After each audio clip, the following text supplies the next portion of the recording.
खुलुमबाय स्टुडिअ दं आं राकेश रामसियारि जाय बिथांमोना बे समाव बीटीसी नि जे ओंखारनाय दे थार्ड ग्रेडनि जे थिसनथाइ बे थिसनथाइनि थाखाय आरजलाइ गथायनायाव फेलें जादों थामहिनबा दिनै जोबथा खालारमोन बे जोबथा खालारसिम जाय बिथांमोना बे समाव थिसनथाइ होनो थामहिनबा आरजलाइखौ गथाय होनो हायाखैमोन बा गथायनो हायाखै बिथांमोननि थाखाय बे समाव गोजोनथाव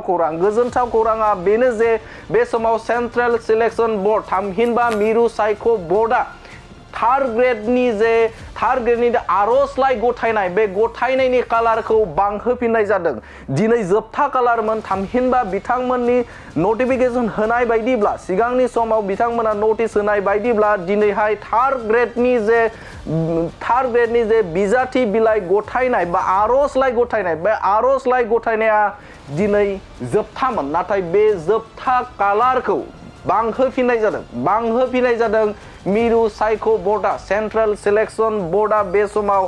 फिन बांहोफिननाय जादों बे कालारखौ बांहोफिनदों गोबां समावनो नुनो मोनदों जे बीटीसी नि लाइमोनफोरा आईपीओ नि जेंना जादोंमोन मोननो हायाखैमोन आईपीओ आरो गुबुन फारसेजों जाखिनि सालान दाननांगौ बे सालानआबो जाफुङाखैमोन जायनि थाखायनो गोबां लाइमोनफोरा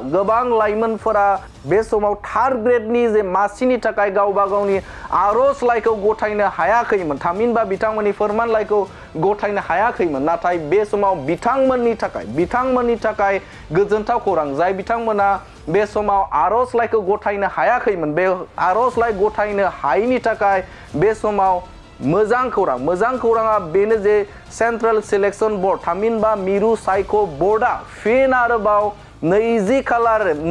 खालाराव जिहेतु दिनै जोबथामोन नाथाय बेखौ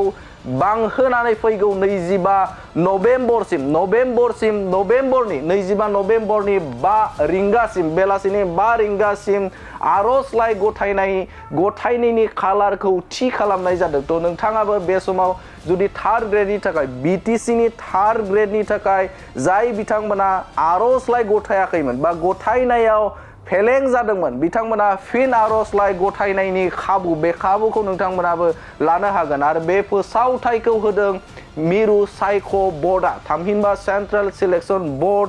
बीटीसीआ बे समाव होनाय जादों थ' नोंथांमोनाबो बे समाव जाय बिथांमोना